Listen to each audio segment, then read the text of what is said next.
بسم اللہ الرحمن الرحیم۔ سبق کا آغاز کرتے ہیں سورہ بقرہ کی آیات 171 سے۔ اس میں کچھ اہم موضوعات ہے، کچھ مسائل ہے، کچھ سوالات ہیں جن کو ہم جاننے کی کوشش کریں گے۔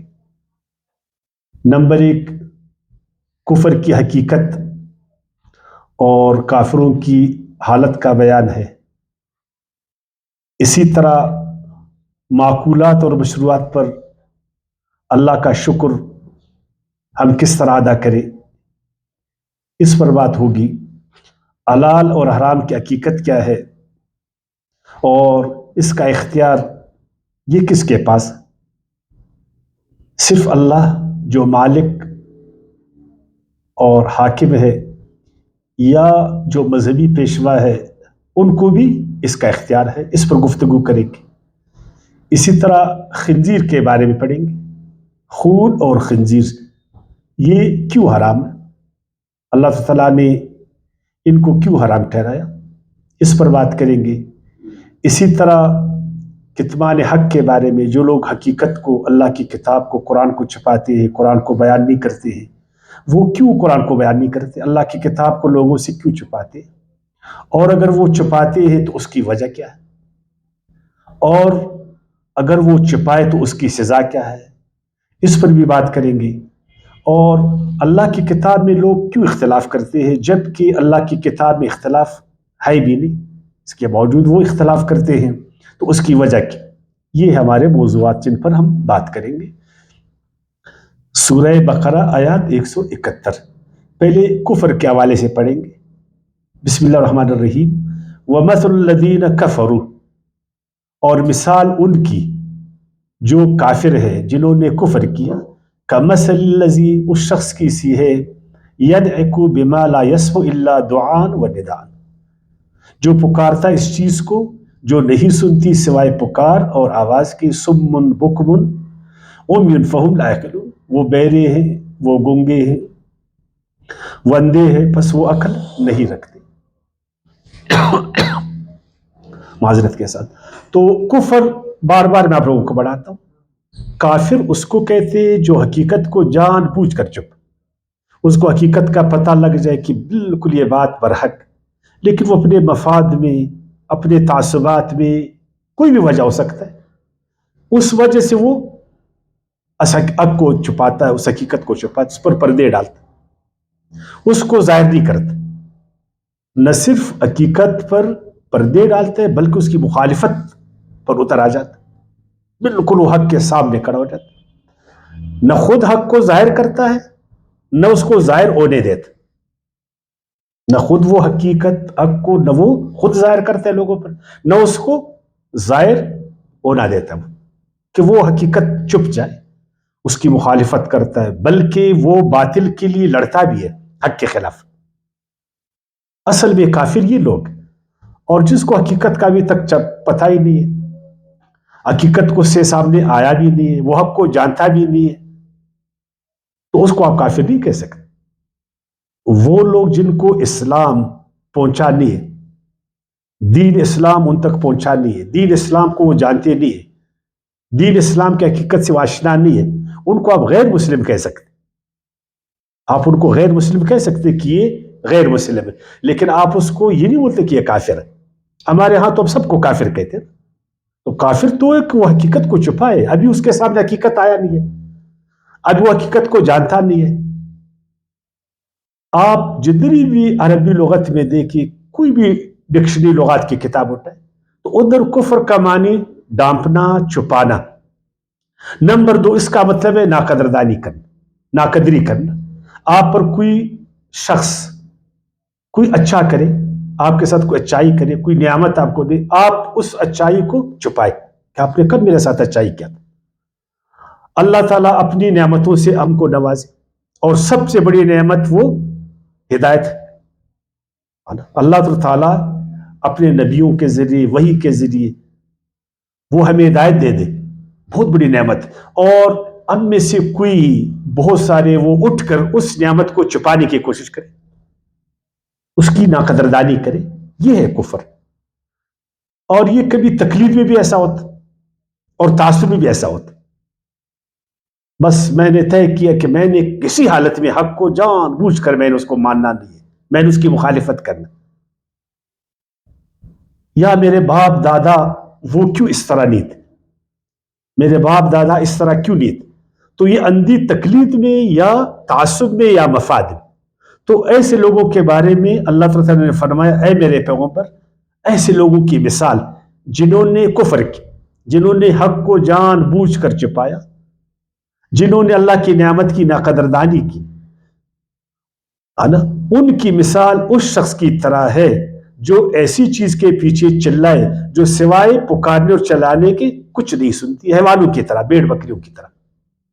ابھی چرواہا ان کو پکارتا ہے نا، چیختا ہے، چلاتا ہے، تو وہ جو حیوان ہے، بھیڑ بکریاں، وہ صرف آوازوں کو جانتے، سمجھتے نہیں آوازوں کو، وہ آوازوں کو صرف سنتے ہیں، جانتے نہیں کہ بس وہ چرواہا ہا ہا ہا کر رہا ہے، چیخ رہا ہے، چل رہا ہے، باقی وہ نہیں جانتا. باقی وہ بھیڑ، وہ بکری یہ چیز نہیں جانتا کہ وہ چرواہا مجھے جو ہے نا اس کا کیا غرض ہے.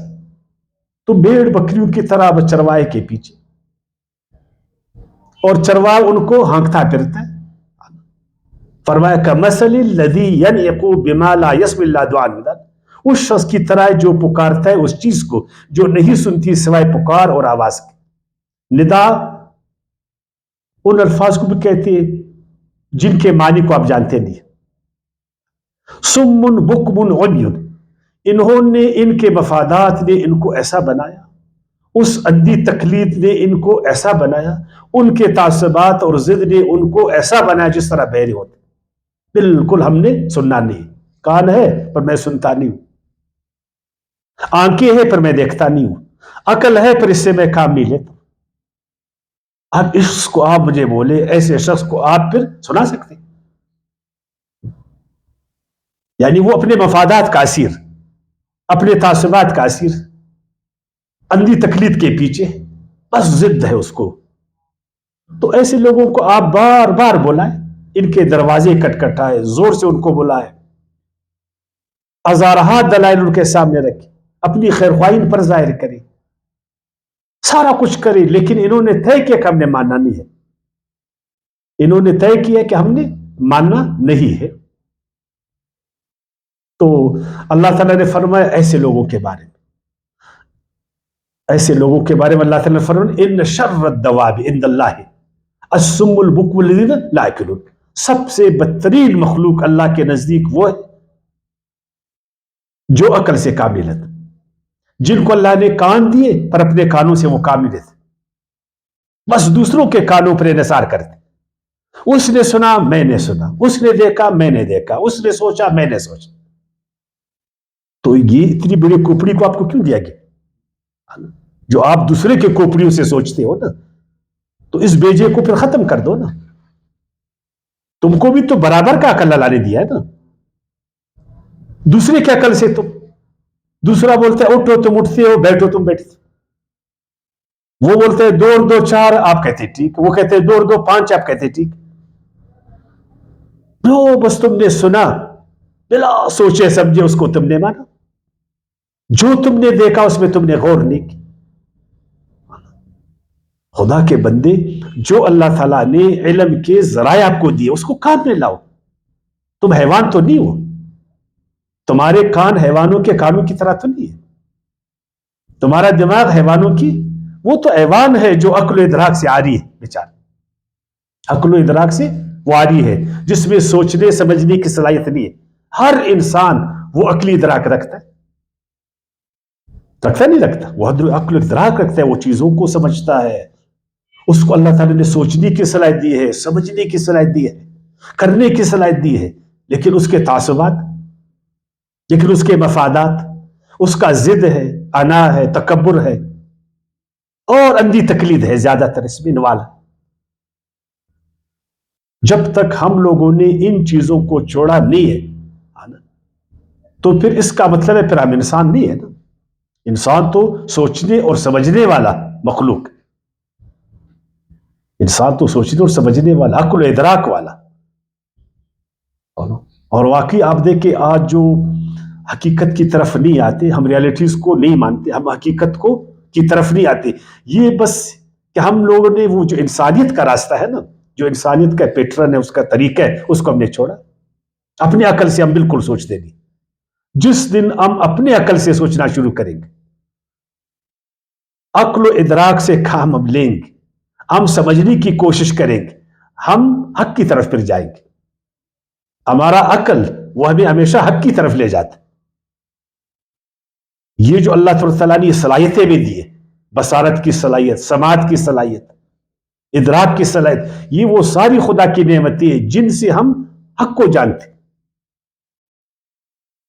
کاش کہ ہم ایسا کریں. اور اللہ تعالیٰ نے فرمایا جو لوگ عقل سے کام نہیں لیتے نا، وہ ہمیشہ تردد، شک، اضطراب اور التباس کا شکار ہوتے، وہ کنفیوز ہوتے. سورہ یونس کی آیات 100 میں ارشاد بار تعالیٰ وَيَجْعَلُ الرِّجْسَ عَلَى الَّذِينَ لَا يَعْقِلُونَ، جو لوگ اپنی عقل سے کام نہیں لیتے، اللہ تعالیٰ ان پر رجس کو جو ہے نا تونپتا ہے. رجس کا مطلب ہے وہ کنفیوز ہو جاتے، وہ شک میں پڑ جاتے، اضطراب کا شکار ہو جاتے، التباس کا شکار ہوتا، وہ تردد کا شکار ہوتا ہے نا. اس میں یعنی وہ چیز پھر وہ جو جم کر ایک چیز کی طرف نا ٹھہرنا، وہ چیز پہ پھر نہیں رہتا، وہ تردد کا شکار ہوتا، وہ شک، ایک شک پرست انسان بن جاتا. اور اگر وہ عقل سے کام لے گا تو شک سے نکلے گا نا، وہ تردد سے نکلے گا، وہ التباس سے نکلے گا، وہ اضطراب سے نکلے گا، وہ ایک کنفیوز انسان نہیں ہوئے گا. اور یقیناً جتنے لوگ عقل سے کام نہیں لیتے، جو اپنی کانوں سے سنتے نہیں ہے، اپنی کانوں سے سنتے تو ہم بھی ہے، لیکن ہم دوسرے کے کانوں کو جو ہے نا زیادہ ترجیح دیتے ہے نا. یعنی اگر ہمیں کسی نے کہا کہ فلان نے یہ کیا تو ہم اس چیز کی وجہ اس کی بات کو سنتے ہیں. تو فرمایا کہ ایسے لوگ جو ہے نا قرآن فرمی ہمیشہ کنفیوز ہوتے. اور جس ماحول میں آپ دیکھیں جہاں عقل سے کام نہیں لیا جاتا، اپنی بصارت اور سماعت سے کام نہیں لیا جاتا، وہاں کے لوگ وہ اندھی تقلید کے شکار ہیں، اپنے مفادات اور تعصبات کو وہ ترجیح دیتے. وہاں کنفیوز ہوتے ہیں لوگ، زیادہ تر وہاں لوگ پریشان ہیں، وہ لوگ کنفیوز ہیں، ان کا سمت کا پتہ نہیں چلتا، وہ ڈگمگائے ہوئے لوگ، وہ ڈگمگائے ہوئے لوگ. اور جو ان خدائی نعمتوں سے کام لیتے وہ بالکل یقین کی طرف پھر جاتے، وہ ظن سے نکل کر یقین کی طرف جاتے. اب آتے ہیں آیات 172 کی طرف.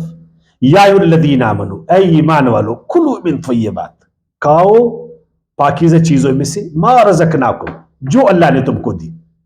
یہ جو مذہبی پیشواؤں نے یہ حرام، یہ حرام، وہ حرام، وہ حرام نا، اس سے نکلو. حرام وہ ہے جس کو صرف اللہ نے حرام کیا، مجھے کیا حق ہے کہ میں حلال کو حرام کروں. ہر وہ چیز حلال ہے جس کو اللہ پاک نے حرام نہیں کیا. خبائث حرام ہے جس کو اللہ نے حرام کی، اور طیبات حلال ہے جس کو اللہ تعالیٰ نے حلال کی. یہ جو مذہب کے پیشوا یہ مت کرو، وہ مت کرو، یہ مت کرو، وہ آپ کو باؤنڈ کرتے ہیں، وہ اللہ کی نعمتوں سے ہمیں روکتے ہیں، اللہ کی دسترخوان سے ہمیں وہ روکتے ہیں، ہماری زندگی کو تلخ کرتے ہیں، ہماری ترقی کو روکتے ہیں، ہے نا. ہمارے ہاں دیکھ کتنی چیزیں حرام تھی جو آج حلال. اب ان کی وجہ سے جب ہم ان چیزوں کو ہم نے حرام ٹھہرا نا تو ترقی کی دوڑ میں ہم کتنے پیچھے رہ گئے. ایک نئی چیز، نئی دریافت آ گئی جو انسانوں کے لیے مفید ہے، جی حرام، بس وہ حرام. تو جس نے اس مفید چیز کو اپنایا وہ فائدے میں رہا، وہ آگے بڑھا، ترقی کیا. اور جو مذہبی پیشواؤں کے کہنے پر اس چیز کو چھوڑا وہ پیچھے رہ گئے.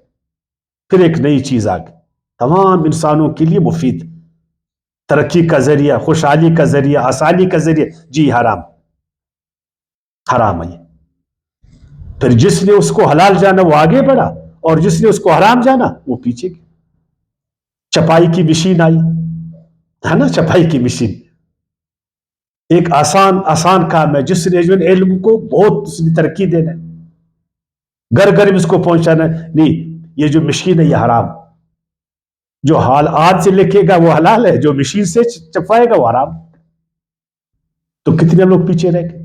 ایسی کئی مثالیں آپ کو دے سکتا ہوں، کھانے میں، پینے میں، پہننے میں، ہر چیز میں، بلکہ بعض چلنے کی چیزیں بھی حرام، پہننے میں آپ دیکھیں،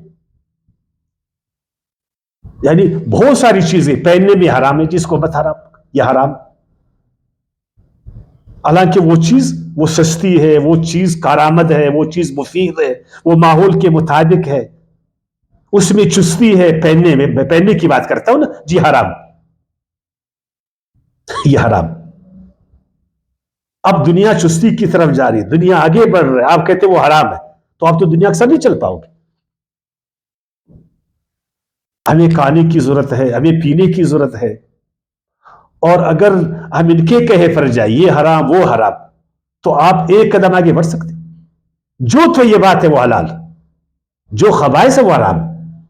کیا خبیث ہے، قرآن نے اس کی نشاندہی کی ہے، ہماری طبیعتیں بھی اس کو جانتی ہے، ایسا نہیں کہ ہم نہیں جانتے، ہمارا کامن سینس بھی اس کو جانتا ہے، اگر ہم ضد نہیں کریں، اگر ہم ضد نہیں کریں، ایسا نہیں کہ اللہ تعالیٰ نے جو ہے نشاندہی نہیں کی۔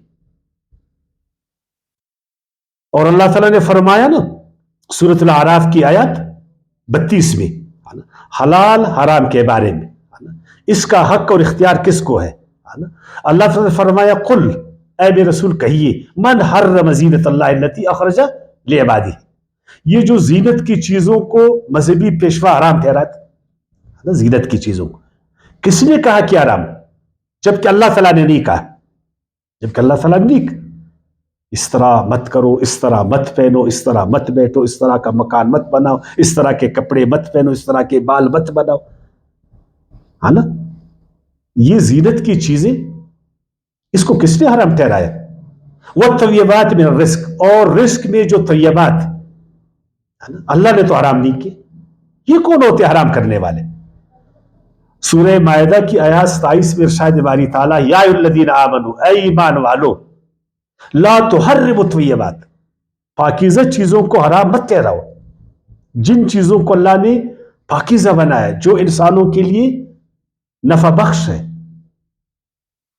جس میں عمومی طور پر انسانوں کو نفع پہنچتا ہے، زندگی کے انحصار ہے ان میں، انحصار ہے ان پر، مت ٹھہراؤ ان کو حرام، جن کو اللہ تعالیٰ نے حرام نہیں ٹھہرایا۔ ما احل لکم، جس کو اللہ تعالیٰ نے حلال کیا وہ حلال ہے، اور جس کو حرام کیا وہ حرام ہے۔ میں کون ہوتا ہوں ایک حلال چیز کو حرام کرنے والا؟ مجھے کیا اختیار ہے؟ لیکن میں بار بار کہتا ہوں نا، یہ بھی شرک، جس طرح اللہ کی ذات میں کسی کو شریک ٹھہرانا شرک، خاص صفات میں کسی کو شریک ٹھہرانا شرک ہے، اسی طرح اللہ تعالیٰ کے اختیار میں بھی کسی کو شریک ٹھہرانا یہ شرک ہے۔ حلال حرام یہ کس کے اختیار میں؟ میں کون ہوتا ہوں؟ آپ مجھے شریک ٹھہراتے کہ جی اس بڑے بزرگ نے اس کو حرام کیا، وہ اللہ کے اختیار میں شریک ہے۔ اللہ کے رسول کو اختیار نہیں ہے کہ وہ حلال چیز کو حرام کرے، تو بزرگ کو کیا اختیار ہے؟ جو بڑا مجتہد ہے، وہ بڑا امام ہے، اس کو یہ کیا اختیار ہے؟ بس ہر آدمی امام بنے اور ہر آدمی اجتہاد کرے اور ہر چیز جو ہر ایک حلال کو حرام کرے اور اللہ کے بندوں پر زندگی کو سخت کرے، تنگ کرے، جس طرح یہودیوں کے پیشواؤں نے کی، یا عیسائیوں کے پیشواؤں نے اس طرح بہت حرام چیزوں کو حلال کیا، اور یہودیوں کے پیشواؤں نے بہت حلال کو حرام کیا، حرام کو حلال کیا۔ انہوں نے، عیسائی پیشواؤں نے حلال کو حرام نہیں، حرام کو حلال، اور انہوں نے جو ہے نا حلال کو حرام، یہ غلط ہے، اے ایمان والو ایسا نہیں کرو۔ اور فرمایا نا سورہ تحریم کی آیات 1 میں، یا ایھا النبی، اے میرے نبی، یا ایھا النبی، اے نبی، لما تحرم ما احل اللہ لک، اس چیز کو کیوں حرام ٹھہراتے ہو جس کو حلال اللہ نے حلال ٹھہرایا۔ تو میں نے کہا کھانے میں، پینے میں، جو بھی انسانوں کی ضروریات ہے، جس سے انسان آگے بڑھتا ہے، اس کی زندگی کے لیے وہ ضروری ہے اور وہ نفع بخش ہے، وہ طیب ہے، پاکیزہ ہے، اگر آپ اللہ کے بندوں کو مذہب کے نام سے روکو گے تو اس کی تو ترقی آپ نے روک دی۔ جو مذہبی دنیا میں ترقی آپ نہیں دیکھتے، جدھر مذہبی لوگ ہے نا، مذہبی لوگ، اور ادھر اگر آپ دیکھیں نا ادھر ان کا جو اولڈ ہے تو ادھر آپ یہ دیکھتے ہیں نا کہ لوگ آگے کیوں نہیں بڑھ پا رہے؟ وہ اس لیے کہ ہر چیز حرام. ابھی بینک کا نظام پورا حرام ہے نا، تو آپ بینکوں سے کام تو نہیں کریں گے. یعنی ہر جدید چیز وہ معیشت میں ہے، معاشرت میں ہے، جدھر نا یہ حرام یہ حرام یہ حرام، تو آپ آگے بڑھ پاؤ گے؟ آپ اپنے کاروبار میں دیکھو ہم کتنے پیچھے رہ گئے. پہلے جب عیسائی طاقتور تھے اور عیسائی کے پیشوا طاقتور تھے اور لوگ ان کی باتوں کو مانتے تھے اور وہ حرام کو حلال، حلال کو حرام کرتے تھے، ان کی زندگی تلخ تھی. تمام عیسائی دنیا پیچھے تھی، ترقی کے دور میں وہ پیچھے تھے. یعنی وہ ڈارک ایج میں زندگی گزار رہے تھے نا آپ لوگ، ہے نا، سیاہ ترین دور میں. ایک وقت پھر یہودی اس طرح کرتے تھے، اس وقت مسلمان شاندار تھے، پھر ہم بھی انہی کے روش پر چلے. ہم نے بھی ہر چیز کو بس یہ حرام وہ حرام. تو آج مسلمانوں کی حالت آپ دیکھیں. اگر اس وقت ہم خیال کرتے جس کو میں حرام کر رہا ہوں، کیا اللہ نے بھی اس کو حرام ٹھہرایا؟ کیا مجھے اختیار ہے؟ کیا مجھے حق ہے؟ چھپائی کی مشین ہے یہ حرام، لاؤڈ سپیکر ہے یہ حرام، گرامو فون ہے یہ حرام. ٹرین کے بارے میں میں فتوا دیتا ہوں، گاڑی کے بارے میں میں فتوا دیتا ہوں، جہاز کے بارے میں میں فتوا دیتا ہوں. کاغذ کا نوٹ آیا، حلال ہے حرام ہے، اس میں میں جو ہے نا مداخلت کرتا ہوں. تو یہ تو ایجادات ہے، لوگ اپنے مفاد میں ایجاد کرتے ہیں نا، اپنی سہولت کے لیے کرتے ہیں. تو اس طرح ہم نے ان کو اختیار دے دیا، اس اختیار سے انہوں نے فائدہ اٹھایا، اب وہ ہمارے عقیدے کا حصہ بنے. اب اگر ایک نئی چیز کو ہم بولے کہ حلال نہیں، ایک دم یلغار کرتی ہے لوگ اور ہم بے بس ہو جاتے. ہم یہ نہیں دیکھتے کہ حلال حرام وہ ہے جس کو اللہ نے حرام کیا ہے. یہ اختیار اللہ کے پاس ہے، یہ اختیار اللہ کے نبی کے پاس نہیں ہے. اور واضح ہے کہ اللہ تعالیٰ نے جن چیزوں کو حلال کی، کھانے میں، پینے میں، پہننے میں، ہر چیز میں، قرآن واضح کتاب ہے، کوئی مشکل کتاب نہیں ہے اگر ہم قرآن کو سمجھنے کی کوشش کریں تو نا. تو فرمایا اے ایمان والو، کھاؤ پاکیز چیزوں میں سے جو ہم نے تمہیں دی، سوائے ان کے جس سے اللہ تعالیٰ نے تمہیں منع کی، اور وہ واضح ہے. وَاشْكُرُوا لِلَّهِ، یہ شکر کیا ہے؟ شکر اللہ کی نعمتوں کو ظاہر کرنے کا نام. اللہ تعالیٰ نے نعمتیں کی ہیں، کھانے میں، پینے میں، پہننے میں، ہر چیز میں، ٹھیک ہے نا جی. ہم اس کو ظاہر کریں، اس کا اعتراف کریں، یہ ساری نعمتیں یہ اللہ کی ہے، اور یہ نعمتیں اللہ نے مجھے دی تاکہ میں اس کو اپنے اوپر بھی ظاہر کروں اور اللہ کے بندوں پر بھی ظاہر کروں. اللہ نے بہت کھانے میں مجھے بہت زیادہ دیا ہے، بہت لوگوں کے ساتھ نہیں ہے. تو مجھے چاہیے کہ وہ جو میرے ساتھ ہے اس کو اپنے تئیں میں نہیں رکھوں، اس کو چھپاؤں نہیں. شکر کفر کا ضد ہے. کفر کا میں نے بولا نا ایک چیز پر پردہ ڈالنا، اور شکر اس کو ظاہر کرنا. میری دسترخوان پر قسم قسم کے کھانے، بہت سارے لوگ ہیں وہ بیچارے بھوکے ہیں، وہ بھوکے ہیں. پہننے کے لیے بہت کچھ مجھے خدا نے دیا ہے اور بہت سارے لوگوں کے ساتھ نہیں ہے. چلنے پھرنے کے اللہ تعالیٰ نے بہت ساری نعمتیں مجھے دی، بہت سارے لوگوں کے ساتھ نہیں ہے. میرے ساتھ محلات ہیں، بہت سارے لوگوں کے پاس چھت ہی نہیں، خیمے نہیں ہے. تو ان کو ہم نے ظاہر کرنا ہے. شکر تو یہ نہیں کہ بس ہم نے کھایا پیا شکر یا اللہ شکر تیرا بہت شکر، یہ تو شکر نہیں ہے نا. محلات ہم نے بنا اور آگے لے کے اللہ کا شکر نہیں. جو چیز تم کو دی ہے اعتراف کرو کہ اللہ کا ہے، یہ اعتراف کرو. قانون کی طرح مت بنو کہ یہ میرے علم کے مطابق مجھے ملا، تمہارا حصہ اس میں بہت کم ہے، اس محل میں تمہارا حصہ بہت کم ہے، اور جو اللہ نے دیے وہ بہت زیادہ ہے. تم خود خدا کے ہو، یہ ساری صلاحیتیں اللہ کی ہے، وہ سارا میٹیریل جو اس چیز میں لگا وہ سب خدا کا ہے. یہ ماحول تمہیں خدا نے فراہم کیا، ہر چیز خدا کا ہے. اس کا اعتراف کرو، صرف اعتراف نہیں اس کا اظہار بھی کرو. اس اونٹنی کی طرح، اس بکری کی طرح مالک اس کو کھلائے پلائے، اور اس کے تھن پھر دودھ سے بھر جائے. جب مالک چاہے اس کے تھنوں سے دودھ نکالنے کا، وہ ایک قطرہ اپنے مالک کے لیے چھپائے نہیں. اشکرہ، ایسی اٹھلی کو کیا کہتے ہیں؟ اشکرہ. ایسی بکری کو اشکرہ. جو مالک نے اس کو کھلایا پلایا، اس نے سارا دودھ مالک پر ظاہر کیا، اور جب مالک نے چاہا سارا دودھ مالک کو دے دی. اللہ ہمارا مالک، جو اللہ نے ہم کو دیا ہے ہم اس کو چھپائے نہیں، اپنے اوپر بھی نہیں چھپائے، اپنے بچوں پر بھی نہیں چھپائے، اور اللہ کے بندوں پر بھی نہیں چھپائے، اور اس کو مالک کا سمجھ. یہ سارا کچھ مالک کا ہے. اور جب مالک چاہے زکوٰۃ کی شکل میں، صدقات کی شکل میں، خیرات کی شکل میں، انفاق کی شکل میں، اور اس کو ہم چھپائے نہیں، اللہ کے بندوں پر اس کو ظاہر کرے. یہ شکر ہے. یہ شکر نہیں کہ میں نے کھایا پیا، یا اللہ تیرا شکر، یا اللہ تیرا شکر، اور لوگ بھوک سے مر اور سارا کچھ میرے ٹیبل پر. یہ نہیں ہے شکر. پاکیزہ چیزوں کو کھاؤ، حلال چیزوں کو، اللہ کا شکر ادا کرو. ان کنتم ایاہ تعبدون. اگر واقعی میں تم اللہ کے بندے ہو، اگر واقعی میں تم اللہ کے بندے ہو، تو پھر مانو کہ یہ سارا کچھ خدا کا ہے، میں بھی خدا کا ہوں. اسی لیے تو میں اللہ کے آگے جھکتا ہوں نا. اسی لیے میں اللہ کے آگے جھکتا ہوں کہ میں نے اپنے آپ کو اللہ کا بندہ مانا ہوا ہے. میں مالک نہیں ہوں، میں بندہ ہوں، میں مخلوق ہوں. میں اپنے مالک کے آگے جھکتا ہوں. جب تم خود جھکتے ہو تو اپنے مال کو بھی جھکاؤ نا اللہ کے لیے، ہے نا.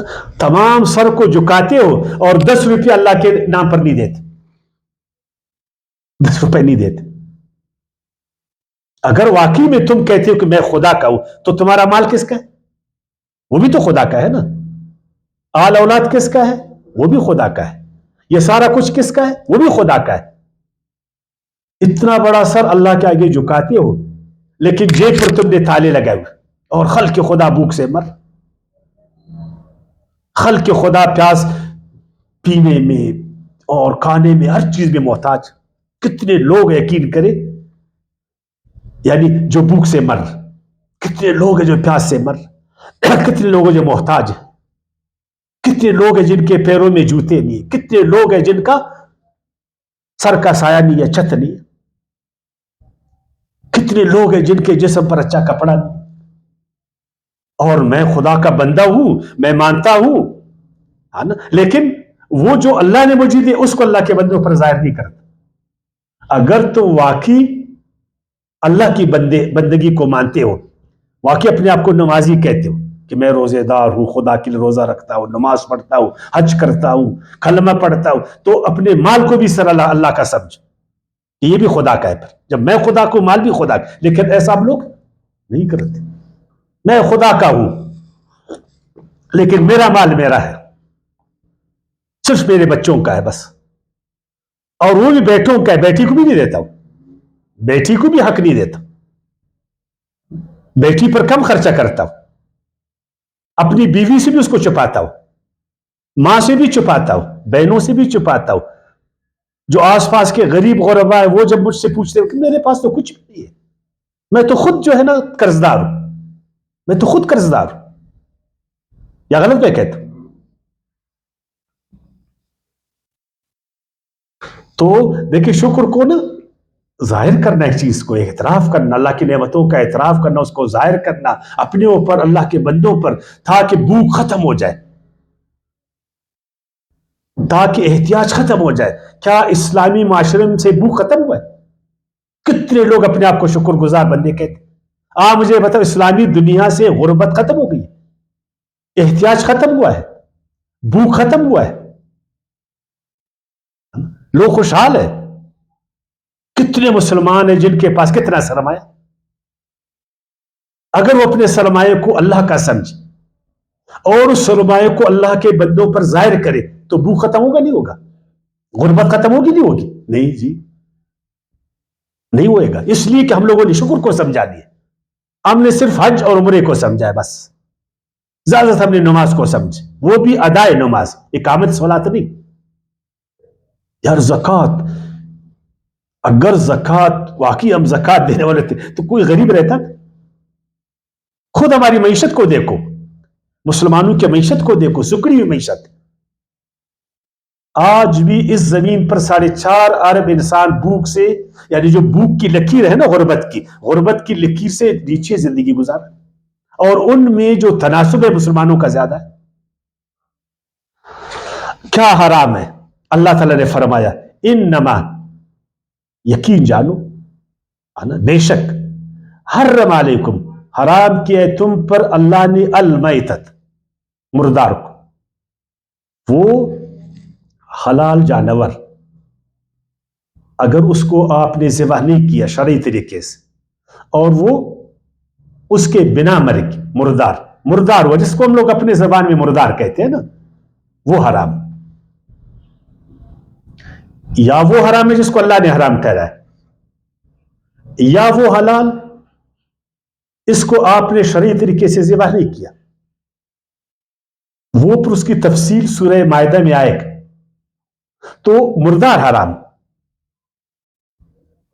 اسی طرح خون حرام، والدم، خون حرام، اسی طرح لحم الخنزیر، خنزیر کا گوشت حرام، اسی طرح وما اہل بہ لغیر اللہ، وہ چیز حرام ہے جس پر اللہ کے نام کے بغیر دوسرے کا نام پکارا جائے، جو غیر اللہ کے لیے جو ہے نا، غیر اللہ کے لیے جو ہے نا ذبح ہو، یا اس کے نام پر اس کو جو ہے نا جی وقف خیرات ہو۔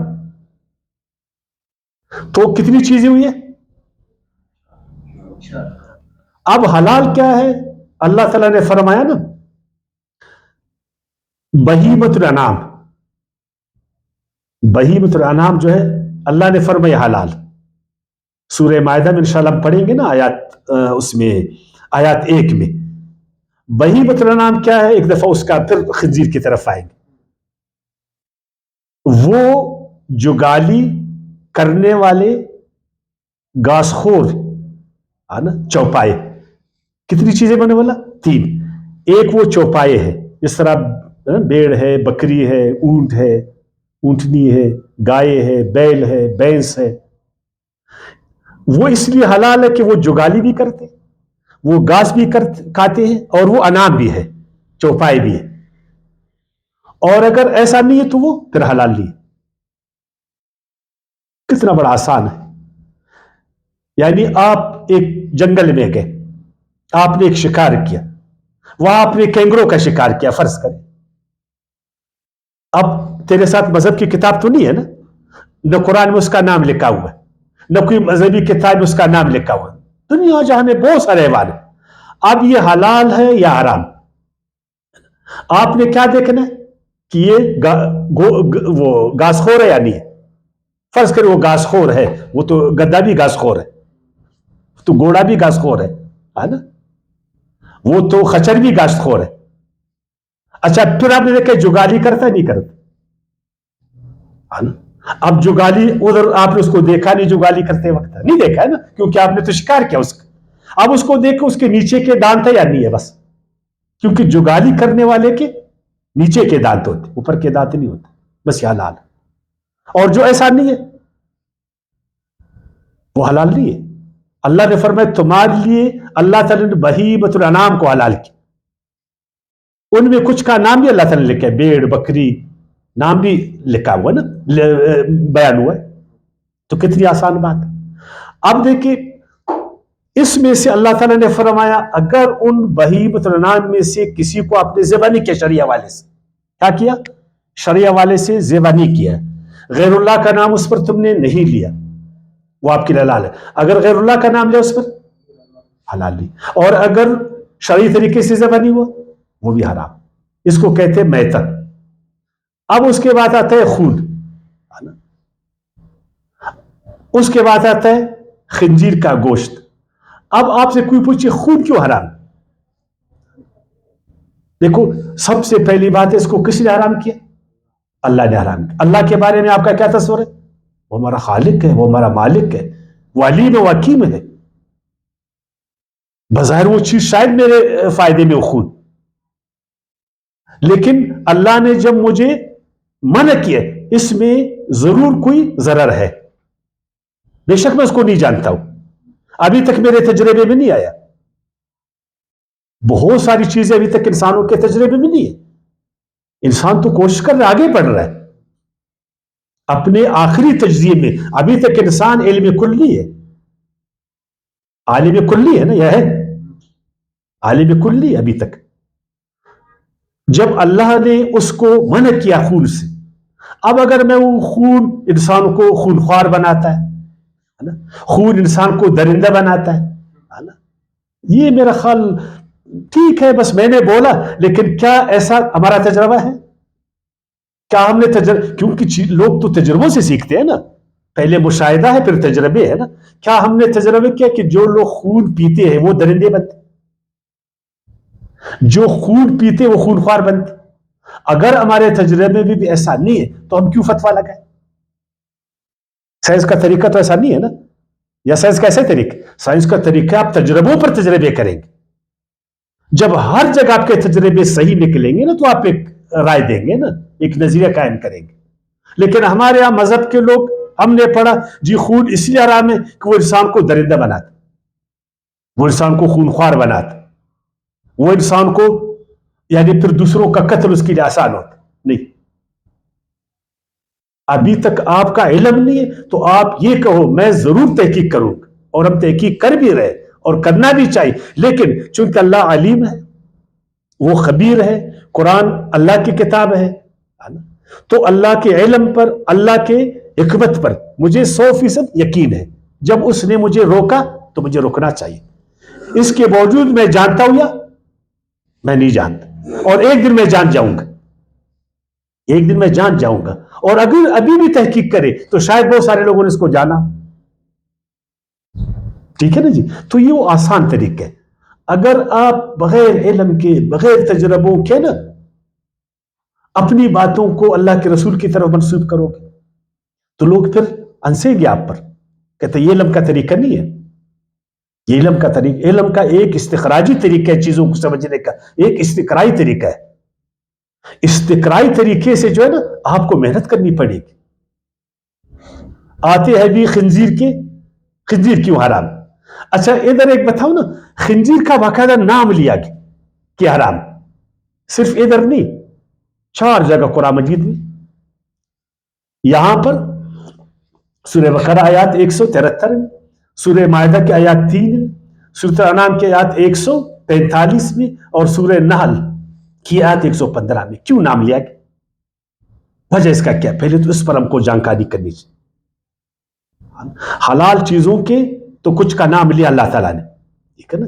لیکن حرام میں آپ دیکھیں کتے کا نام ہے لیکن ایسا نہیں ہے، ڈائریکٹ نہیں ہے. بندر کا نام، اور بہت سارے حیوان، بہت سارے حیوان، شیر، گیدڑ، لومڑی، حالانکہ بیڑیا ہمارے اس میں موجود ہوتا ہے نا. لیکن یہ خنزیر کا کیوں نام لیا گیا؟ ایک تو اس پر ہم نے توجہ دینا، کس میں کیا وجہ. پھر اس میں اللہ تعالیٰ کا لحم خنزیر، خنزیر کا گوشت حرام ہے. کیا اس کی چربی؟ اگرچہ ہمارے علماء سب کہتے ہیں، یعنی ان کا اجماع ہے کہ خنزیر کا گوشت، ہڈی، چمڑا، چربی، ہر چیز، صرف بالوں میں ذرا اختلاف. اکثر بولتے ہیں کہ بال اس کا جائز ہے، حلال ہے، نہیں جائز ہے، جائز ہے، اور بعض کہتے ہیں کہ نہیں. لیکن ادھر قرآن مجید کہتے ہیں نا لحم الخنزیر. یہ کیوں؟ ایسا نہیں بولا کہ تم پر خنزیر حرام. کیا بولا؟ ایک اس چیز پر اپنے توجہ کرنا. نمبر 2، خنزیر کو بار بار کیوں ہائلائٹ کیا گیا؟ اب ہمارے علماء تو آسان کہتے ہیں نا، ہمارے جو مذہبی اسکالر ہیں ان سے پوچھو کیوں خنزیر حرام ہے، بولتے ہیں اس میں یہ جراثیم ہے، اس میں یہ جراثیم ہے، اس میں وہ جراثیم ہے، اس میں وہ جراثیم ہے، اس سے معدے میں السر پیدا ہوتا ہے، اس سے کینسر پیدا ہوتا ہے. نہیں. کیا آپ نے تجربے کی؟ کیا جو لوگ خنزیر کا گوشت کھاتے واقعی ان کے معدے خراب، واقعی ان کو کینسر ہوا ہے؟ کیا آپ نے استقرائی طریقے سے اس چیز کو جانچا ہے؟ آپ نے جان پڑتال کی ہے؟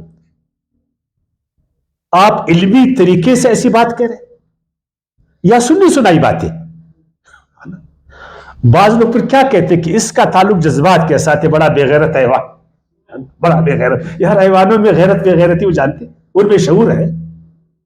خنزیر بھی تو ایک حیوان ہے نا، وہ بھی تو ایک حیوان ہے. وہ غیرت کو جانتے ہیں, وہ بے غیرتی کو جانتے ہیں. بڑا بے حیا جانور. یار حیوانوں کا حیا کے ساتھ کیا تعلق ہے کوئی تعلق؟ یہ آپ کے بڑے بڑے اسکالر مذہبی کہتے, پیچھے جو کتابیں ہیں نا بڑے بڑے مذہبی, بڑا بے حیا ہے. تو حیا کیا کتے کتی حیا رکھتے؟ معذرت کے ساتھ آپ کے سامنے یہ جو حیوان ہے کوئی حیا نہ رہے, وہ جا کر یار ابھی پہ کیا پھول, وہ جب جنسی فیل کرتے تو کیا وہ پردے میں جا کر کرتے؟ کوئی پردے میں کرتے؟ وہ بڑا بے غیرت ہے, وہ بڑا بے حیا ہے. اچھا بعض لوگ کہتے ہیں مردار کات. اچھا اگر مردار نہیں کہ پھر حلال ہوئے گا؟ وہ بولے گا ٹھیک ہے یار ہم اس کو فارمنگ کا کریں گے, اب ان کو مردار نہیں کھلائیں گے, اب ان کو صرف گھاس کھلائیں گے, تو پھر کیا حلال ہوئے گا؟ اچھا ہم جو ہے نا اس کے جو مضر اثرات اس کو ختم کریں گے, پھر حلال ہوئے گا؟ اچھا اس کو کچھ حیا کی تعلیم دیں گے, غیرت کی تعلیم دیں گے, تو کیا وہ حلال ہوئے گا؟ نہیں ہوئے گا نا. تو ہم نے تجربے نہیں کیے. بہرحال ہمارا طریقہ جو مذہبی طریقے وہ استخراجی طریقے, ہم سنی سنائی باتوں پر چلتے. ہمارا جو سائنسی میتھڈ ہے چیزوں کو جاننے وہ ہمارا طریقہ ہی نہیں رہا, ورنہ آج ہم جان جاتے تھے. پھر وہی بات, جب تک ہم نہیں جانتے ہم کہتے کہ ہمارے رب نے ہم کو منع کی. ہم قرآن کے بیاف پر کہتے, بے شک اس وقت میرے ساتھ علم نہیں ہے, میں نہیں جانتا ہوں, لیکن میں یہ جانتا ہوں کہ قرآن اللہ کی کتاب, قرآن میں کوئی شک و شبہ نہیں ہے. اللہ علیم ہے, خبیر ہے, خالق ہے, مالک. جب اس نے مجھے کہا کہ یہ چیز حرام ہے, بس حرام ہے. وجہ کیا ہے؟ اگر ہم کوشش کریں تو ہم جان جائیں گے. آپ دیکھیے آخر گدھا بھی تو حرام ہے نا. تو اب گدھا اگر حرام ہے تو اس کو اللہ تعالیٰ نے ایک اور چیز کے لیے حلال ٹھہرایا, وہ کیا ہے؟ بار برداری کے لیے. دیکھیے گھوڑا بھی تو اب نہیں کھاتے ہیں نا. اگر گھوڑا حلال ہے تو کس چیز کے لیے؟ سواری کے لیے حلال. بعض چیزوں کو اللہ تعالیٰ نے, ایک چیز کو اللہ نے باطل پیدا نہیں کی, تو کیا خنزیر کو باطل پیدا کیا اللہ تعالیٰ نے؟ کیا اسے ہم نفرت کریں؟ کیا اس کا نام لینے سے ہم شرمائیں؟ اللہ تعالیٰ نے بہت ساری چیزوں کو پیدا کی, ایک چیز کو اللہ نے باطل پیدا کی. اگر ایک چیز دیکھیں, گدے سے آپ کو روکا, اس لیے روکا کہ گدھا ایک اور کام کے لیے, ٹھیک ہے, گھوڑا ایک اور کام کے لیے, خچر ایک اور کام کے لیے. ہر ایک چیز کی افادیت ہے پر ہم نہیں جانتے.